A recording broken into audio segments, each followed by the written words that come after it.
أعوذ بالله من الشيطان الرجيم. بسم الله الرحمن الرحيم. إذا زلزلت الأرض زلزالها وأخرجت الأرض أثقالها وقال الإنسان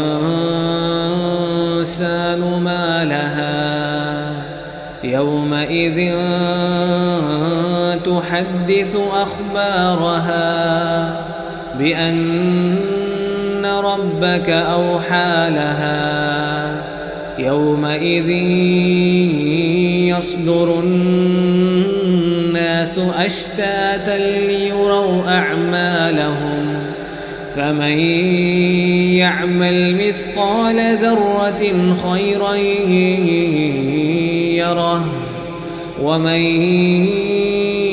يعمل مثقال ذرة شرا